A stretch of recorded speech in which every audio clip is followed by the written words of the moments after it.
GQ.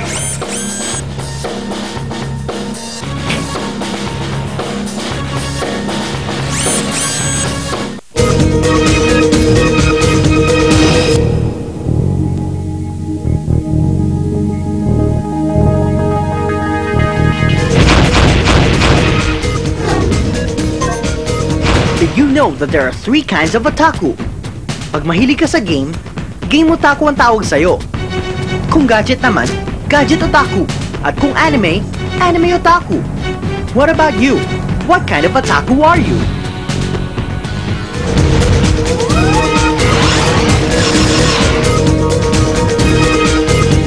In this episode, ating buksan at silipin ang mundo ng mga dubbers. Learn something from them sa mga experiences, techniques, and styles, pati na rin sa mga prinsipyo nila sa buhay.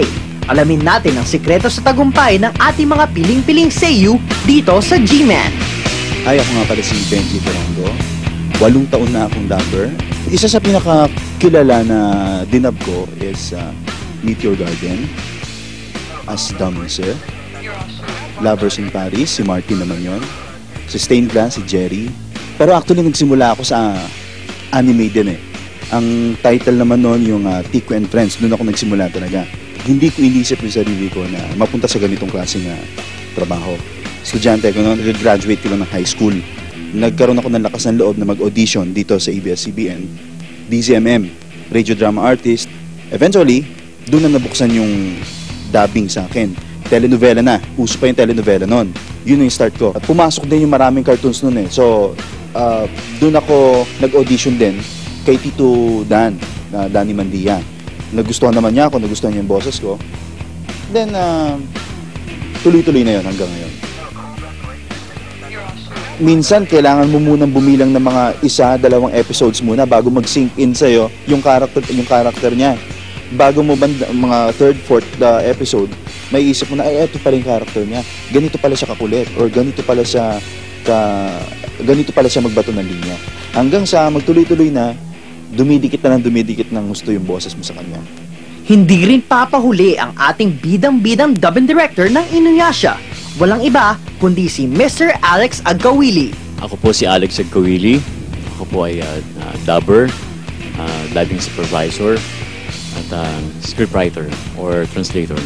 Ang ilan sa mga proyekto na nagawa ko o na-dub ko, well, in terms of dubbing, ako po si Sanosuke Sagara ng Samurai X, si Dr. Smith ng Voltes 5, si Rafaga ng Magic Knight Rare. Bilang supervisor po, bilang director, I directed Inuyasha, Beast Wars, Cyborg 009, Fruits Basket, Driver, at marami po pong iba. Nagsimula ako bilang dubber noong 1994 when, a certain Danny Mandia, napanood ako sa CCP. And then he invited me na mag-audition sa proyekto niya, which is Remy. I got a minor part, and then the next project na ginawa niya, yung Hulyo't Hulya, doon binigyan niya ako ng major role, which is yung si Martin Garcon, at saka yung narrator nung programang yun. That started my dubbing career, and then up to now, dire-diretso yun. Mahalagang medium yung dubbing eh. No? Wag nating kitilin, wag nating patayin yung kulturang Pinoy in terms of dubbing. Napakalaki ng role na ginagampanan ng mga dubber. Alam nyo ba na isang aktor sa teatro si Mr. Agkawili? Oo, kaya kung voice projection lang naman ang labanan, tiyak di ka mabibigo sa kanya. Mukhang di basta-basta ang ating mga G-Men for this episode. At hindi pa nagtatapos dyan, meron pa. Siya ang tinatawag na voice master sa mundo ng dubbing. A man with one voice but different characters. Kilalanin natin siya. Hi, ako nga pala si Pucholo Gonzales, also known as the voice master. Nag-start ako sa voiceover industry noong 1996. Naging voice talent ako noon sa DZMM, Awit Tawanan. Hanggang sa nagkaroon kami ng sariling radio program. Tapos yung first anime ko noon, yung na Exa. Tandang-tanda ko pa yung unang linya ko na wala nang nasundan. Lisanin na natin ang dagat ngayon. May tono pa ako, sabi niya. Lisanin na natin ang dagat ngayon.